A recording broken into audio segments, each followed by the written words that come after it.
Boa noite, Goiás! Nessa quinta-feira, dia 26 de outubro, estamos começando com mais um programa e hoje você vai ver um grande esquema de sonegação de impostos na distribuição de cerveja foi descoberto pela polícia aqui no estado de Goiás. Você vai ver também que o estado foi escolhido para sediar o primeiro encontro da Procuradoria da Mulher itinerante. Tudo isso por causa da Câmara dos Deputados. E ainda Goiânia tem nova alta no índice de preços ao consumidor e você vai entender qual o impacto desse aumento no seu bolso e no bolso de cada um dos consumidores. Tudo isso e muito mais no Boa Noite Goiás, que começa agora.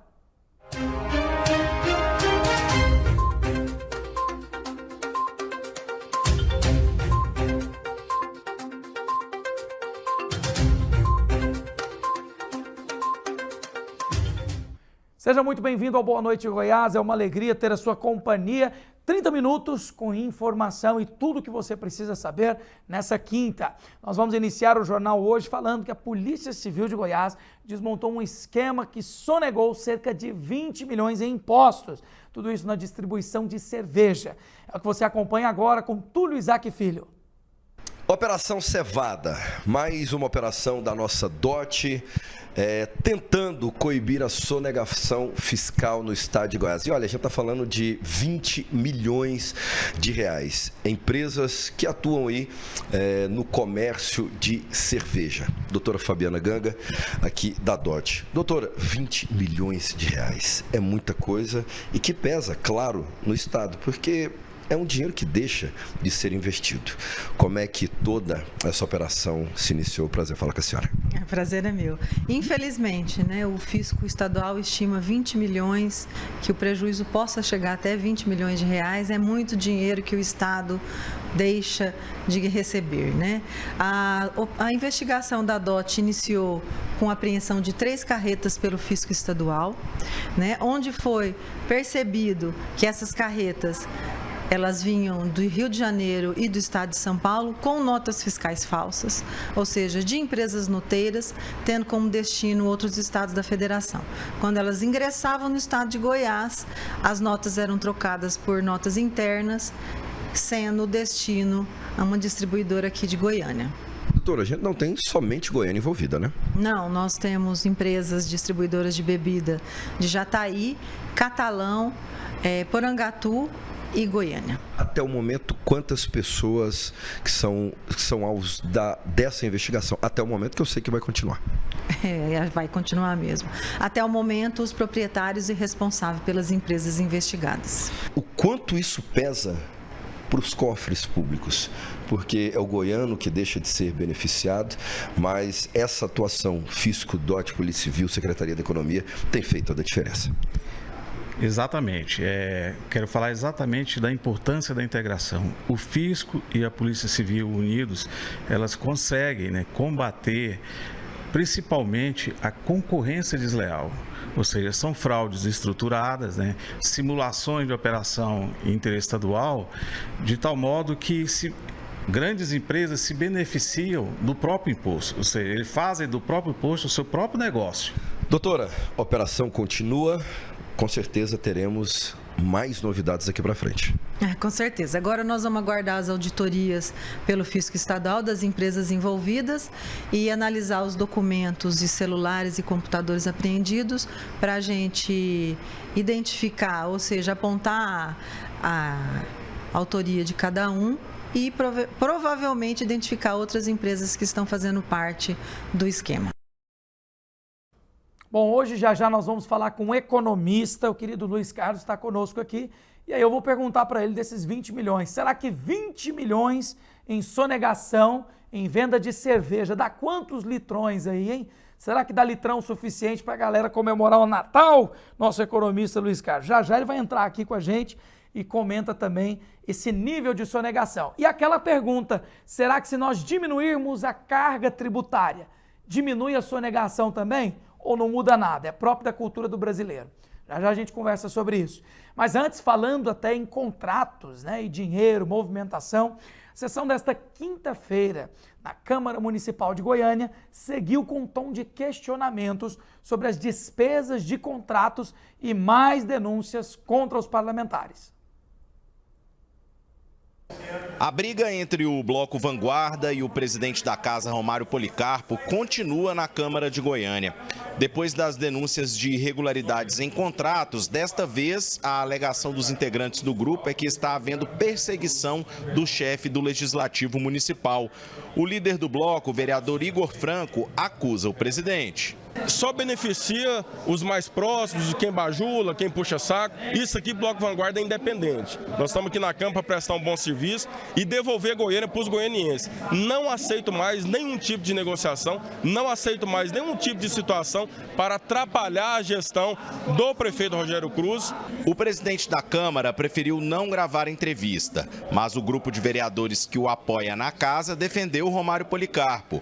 Léo José disse que a disputa por espaços políticos é o verdadeiro motivo da briga. É briga por mais espaço, né? É justo no que diz respeito a eles pleitearem mais cargos e mais cargos, mais cargos. Agora, trazer esse envergonhamento aí para a Câmara, tentar diminuir uma gestão que está sendo feita com muita maestria pelo vereador Anselmo, pelo vereador Romário, pelo vereador Juarez Lopes e outros mais, eu acho uma covardia da maneira que está sendo colocado. O Bloco Vanguarda foi criado no final do ano passado. Ele é formado por 6 vereadores: Igor Franco, Gabriela Rodarte, Lucas Quitão, Paulo Magalhães, Marquinhos Goiá e o Elton Lemos. O bloco pertence à base do prefeito Rogério Cruz e o irmão do líder do grupo é o atual secretário municipal de Desenvolvimento e Economia Criativa. Muito bem, deixa eu falar com quem mora em Itumbiara, pode ser? A gente sempre tem participações aqui com a gente de outros lugares e hoje é com Itumbiara porque por lá a população foi contemplada com várias obras. Foram entregues hoje pelo governador Ronaldo Caiado. O vice-presidente da República, Geraldo Alckmin, também marcou presença, assim como diversas autoridades. Com investimento de 17 milhões do governo do estado de Goiás, a cidade de Itumbiara inaugurou a reestruturação da Avenida Modesto de Carvalho, na GO 206, além do portal de entrada Comendador Onofre Ferreira de Cubas. Essa avenida Modesto de Carvalho é emblemática para essa cidade. Isso aqui, antes de nós chegarmos aqui, que o Johnny me trouxe aqui quando ele ganhou a prefeitura, isso aqui era, me desculpe, mas isso aqui era um ambiente que não era compatível com Itumbiara, não é?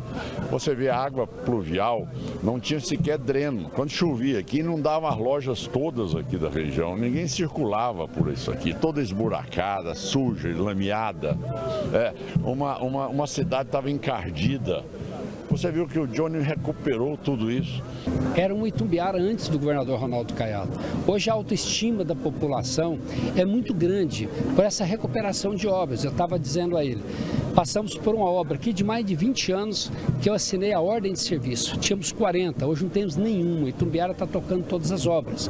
Além da inauguração do portal e a reestruturação aqui da GO 206, mais obras foram anunciadas, como a reabertura do Hospital São Marcos, a reforma da GO 309, entrega de mais de 100 casas a custo zero e inauguração de praças e quadras esportivas. Tudo isso uma parceria entre a Prefeitura de Itumbiara e o governo de Goiás.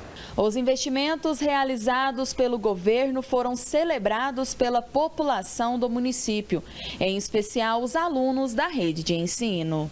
Caiado participou também da inauguração da primeira indústria de proteína concentrada de soja em Goiás. O evento recebeu diversas autoridades, entre elas o vice-presidente da República, Geraldo Alckmin. O Brasil é o maior exportador de soja do mundo. É o primeiro item da pauta de exportação brasileira é soja. Quanto mais nós agregarmos valor, maior. Então, uma fábrica que vai fazer concentrado proteico de soja para a ração de peixes, aves, suínos, vai transformar em alimento, gerando emprego, agregando valor, uma nova planta industrial e exportando. O sonho que começou lá atrás, ele vai se estendendo e tornando maior. esta fábrica de proteína concentrada de soja, que é a segunda do grupo, né? A primeira é em Sorriso, coloca a Caramuru numa posição de vanguarda em termos de agregação de valor no complexo soja no Brasil. Ainda na solenidade, o governador anunciou uma viagem para a China em busca de investimentos para o estado. O que eu quero contar para vocês é algo que é muito peculiar aqui e que eu nunca tinha ouvido. Almoçando com a equipe dos empresários, ou com a comissão dos empresários chineses que vieram para trabalhar essa instalação da Weichai, eles disseram a nós o seguinte: olha, nós temos uma indústria também no México, muitas dificuldades, problemas de segurança pública, de custo altíssimo, de segurança para preservar os nossos executivos, a segurança dos nossos produtos. Nós somos a maior empresa no mundo em produção de motores. Isso aí nós optamos talvez para trazer aqui para o Brasil, e nós analisamos o Brasil e qual foi um dos fatores determinantes para vir para Goiás. Sabe qual? Segurança pública. Vejam bem a vocês o que é quando se tem segurança pública num estado. Hoje ela está sendo um dos fatores também que é determinante na vinda das empresas para o nosso estado de Goiás.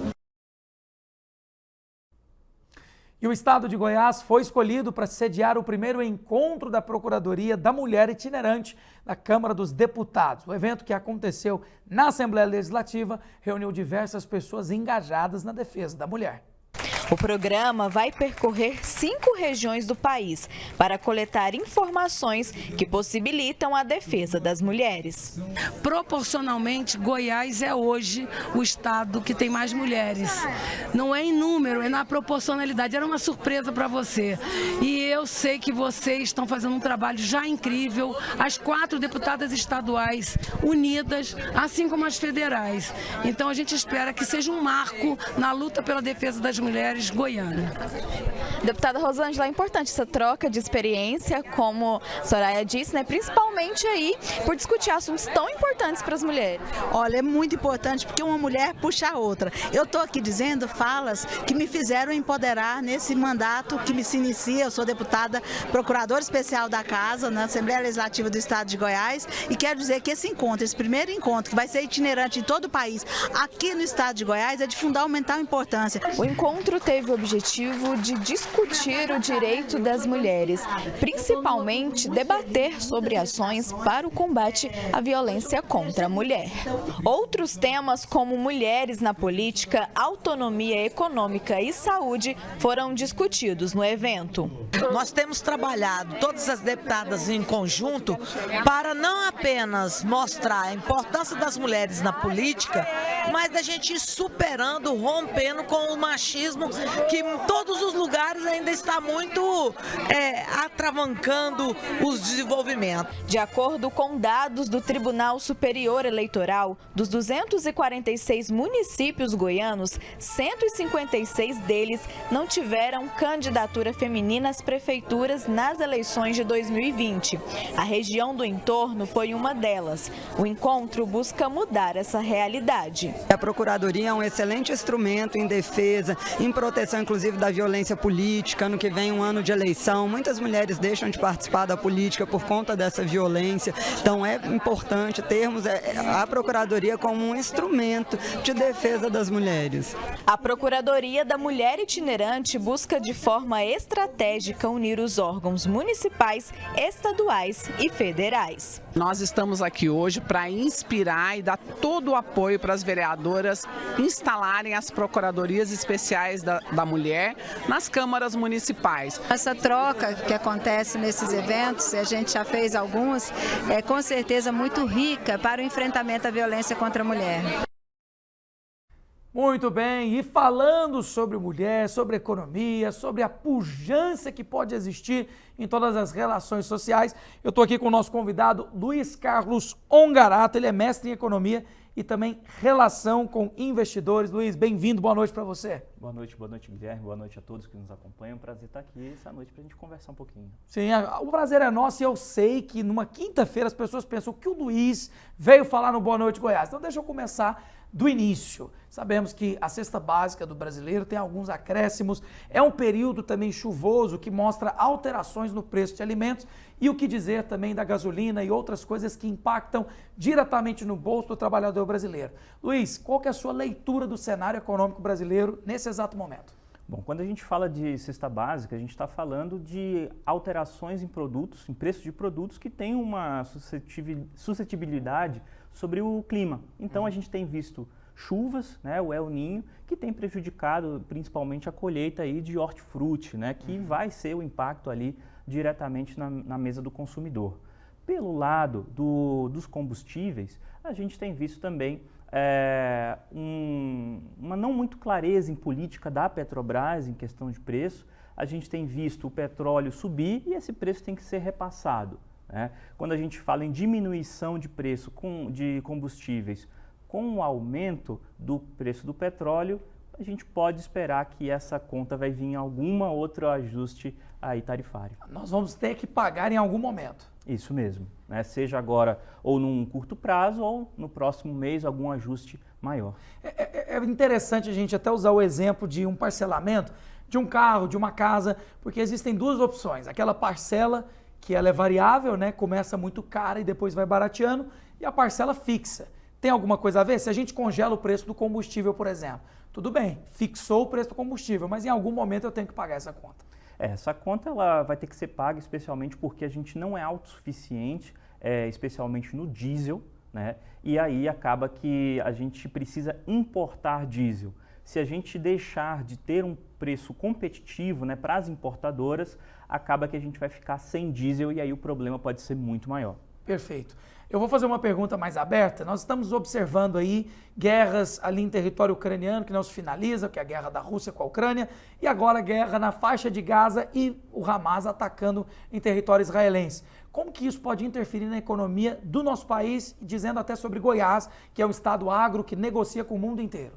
Bom, diretamente a gente não vai ter um impacto estrutural, né? Até mesmo porque nós temos outros grandes parceiros econômicos.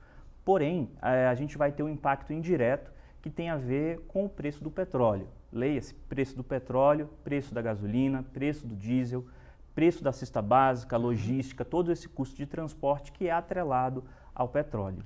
Inclusive, até dizendo aqui, né, tivemos aquela questão do petróleo ser comercializado em dólar, de repente a Rússia está comprando em ienes, que é a moeda chinesa, mostra aí que os Estados Unidos está perdendo um pouco essa hegemonia e o real pode sentir efeito disso frente ao dólar? O real está sentindo efeito perante ao dólar, principalmente por conta da taxa de juros dos Estados Unidos. Os Estados Unidos, durante a pandemia, fizeram um estímulo muito grande, ou seja, o governo gastou dinheiro para colocar na economia, gerou muito emprego, mas a dosagem disso foi excessiva, que está gerando inflação. E para combater a inflação, eles têm aumentado a taxa de juros. Perfeito. Só para a gente até colocar, Luiz, como mestre aí em ciências da economia, a gente entende também que o real ele tem um valor. Nossa inflação, como que ela está? Antigamente, com R$1 você andava de transporte público, mas muito antigamente, né? 2001, 2002. Em 2023, quanto está valendo o real e previsão para o final do ano? Para a gente aqui em relação a câmbio, a gente tem uma previsão de estabilidade no preço que a gente tem hoje, em torno de 5, entre 5 e 5,50, 5,30. O problema é que a inflação ainda não voltou ao eixo. Ela voltando ao centro da meta, a gente vai poder sim fazer cortes nos juros, que aí é mais dinheiro no bolso do consumidor. Em outras palavras, é a mesma quantidade de salário, mas com mais poder de aquisição. É isso mesmo, né? É isso mesmo. Eu quero agradecer de coração o nosso querido Luiz Carlos Ongarato. Luiz, tem Instagram para o pessoal continuar te acompanhando? Sim, é Luiz Carlos Ongarato, Luiz com Z, Ongarato com 2 T's. Né? Pode me encontrar lá que sempre temos conteúdos interessantes. Maravilha, muito obrigado por todo o conteúdo e a participação aqui, Luiz. A gente segue aqui para falar sobre a entrega que aconteceu hoje. Governo de Goiás, mais de 50 casas foram entregues e o município foi Bom Jesus de Goiás. Somente nesse mês já foram entregues 306 casas no programa. Já já nós vamos ver esse, ok, estou sendo avisado pela produção. Então vamos fazer o seguinte, vamos diretamente à nossa repórter que traz todos os destaques dessa quinta. Vamos ao Multilink. Imaginar que em 2029 vai estar repassando a Goiás 240 milhões de reais para como política de fundo de desenvolvimento regional. É algo que realmente é uma inversão completa daquilo que o Estado está mostrando capacidade de crescimento, desenvolvimento, quer dizer, é punir a eficiência e fazer o caminho contrário. Da mesma maneira também que realmente houve um excesso de atendimento para a área da Zona Franca de Manaus, com todo respeito, mas hoje todos os empresários hoje já adquirirem um maquinário que haja similar lá na Zona Franca, você tem que pagar o CIT. Veja bem, então, quer dizer, você tem uma zona franca que vem para dentro. Primeiro, já é uma coisa inédita. Em segundo lugar, você ao comprar um produto lá fora, um produto na Europa, nos Estados Unidos, na Ásia, você ao importá-lo, se ele tiver similar aqui, você tem que pagar a CIT desse produto. Então eu não vi nada que realmente não tinha motivo nenhum para poder vincular também o nosso Fundo de Desenvolvimento, tá certo? Até 2032, tá? Até porque até a duração do ICMS. Outro ponto que eu acho que os empresários vão ter que refletir muito é porque ele deu prazo para que as leis complementares fossem apresentadas até nos próximos 240 meses. Você imagina bem um empresário imaginar que convive com a legislação atual e que a próxima legislação vai ter um prazo de 20 anos para ela ser ali regulamentada por lei complementar. Então são situações que eu acho que eu falei com o Mauro Mendes hoje, falei com o Eduardo Hilder, eu falei também com a governadora do distrito do Pernambuco. Você vê, é uma punição à Toyota. A proposta que está lá vai excluir a Toyota amanhã de poder continuar produzindo, penalizar a Mitsubishi amanhã de poder continuar produzindo caminhonetes em Goiás. Ora, mas espera aí, tudo bem, o carro elétrico, o carro hidrogênio, o carro híbrido, ele vem, mas ele tem que entender que a Mitsubishi é um carro que realmente ele é preparado para situações de tração de interior, de terra, de condições de produtores rurais. Então, quer dizer, uma indústria que tem um motor com combustão a diesel, ele realmente está excluído desses benefícios. Então isso é muito complicado você imaginar, tá certo, que uma reforma ela seja tão restritiva aos estados em desenvolvimento. Governador, o Conselho Gestor é a inconstitucionalidade a ser questionado no STF? O Conselho Gestor é inconstitucional? Sem dúvida, sem dúvida. Isso aí não tem a menor capacidade de sobreviver. Tá certo? Eu acho que é cláusula pétrea e, como tal, caberá a nós, não sei se outros, mas pelo menos eu estou convencido que isso é uma agressão às prerrogativas do governador em poder gerir a sua própria arrecadação, em ter independência de poder definir as prioridades do Estado. Obrigada, gente. Precisa ir. Vamos.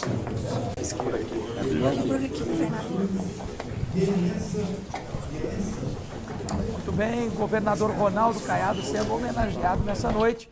Uma fala muito importante. Obrigado ao Lucas e a toda a equipe que estão atentos e ao vivo aqui no Boa Noite Goiás nesta quinta-feira. Eu continuo a nossa conversa com o Luiz Carlos, que é o nosso mestre aqui em economia, para inclusive perguntar o seguinte: falamos aqui do real valor da nossa moeda e agora dizendo também sobre essas mudanças econômicas. O Brasil se relaciona com os Estados Unidos, compramos muitas coisas dos Estados Unidos, mas também agora uma relação forte com a China. Como que você vê esse balanço e você acredita que em algum momento a China vai se tornar o principal parceiro comercial do Brasil? A China ela tem uma estratégia de diplomacia, né, que a gente chama essas relações internacionais, muito voltada para a área de negócios.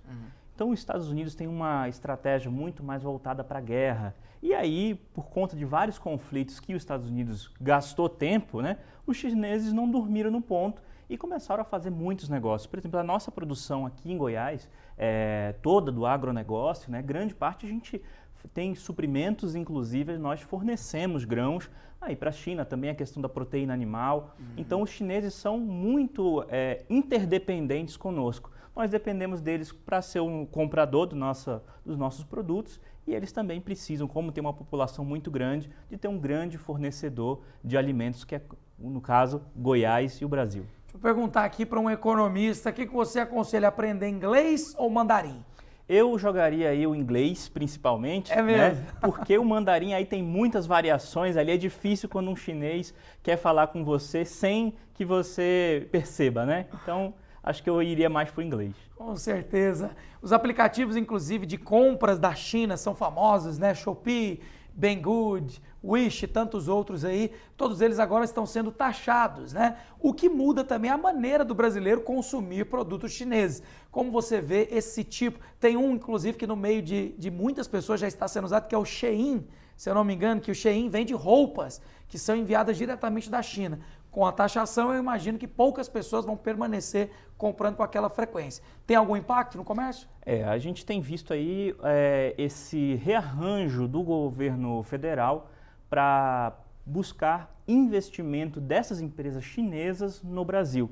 Então, qual que é a contrapartida? Já que a gente não está cobrando impostos, que de fato, né, façam investimentos que empreguem pessoas aqui no Brasil. Então, essas empresas que estão fazendo parceria com o governo federal estão tendo a sua tributação zerada. Perfeito. E agora, para a gente caminhar para o final, uma pergunta simples. Ministros de Lula sugerem que o Correios abra um aplicativo de motorista particular e a Uber recebe uma ordem para regularizar a situação trabalhista de milhares de motoristas ao redor do Brasil. Como você vê isso? E caso a Uber saia do Brasil, qual efeito o mercado sofre? Primeiramente, né, se a Uber sair do Brasil, provavelmente uma outra empresa do mesmo porte e do mesmo segmento já estabilizado vai assumir isso aí, né? A gente não tem a possibilidade, como foi o caso do ministro, de uma empresa estatal como o Correios, que tem uma expertise em logística, falar de mobilidade urbana. Mas a gente precisa ter, sim, de fato, uma regulamentação adequada para garantir até mesmo minimamente ali os direitos, especialmente a questão de acidentes, né? Uma mínima garantia ao motorista de aplicativo. Com muita certeza. Imagina só, se a velocidade do Uber criado pela Correios for a mesma do pacote que a gente pede, então, realmente vai ser um desastre. Nós precisamos calcular isso aí. A gente precisa calcular isso aí, até mesmo porque o tema de mobilidade não é tão fácil e tão simples de a gente descomplicar. São muitas variáveis. Agradecer de coração a participação do Luiz Carlos Ongarato. Luiz, forte abraço, muito obrigado pelo conhecimento dividido conosco aqui. Obrigado, boa noite a todos, foi um prazer participar. Até mais. A alegria é toda nossa e eu quero agradecer você que acompanhou o Boa Noite Goiás. Ficamos por aqui com essa conversa e voltamos amanhã nesse mesmo horário. A gente te espera. Forte abraço e até lá. Tchau.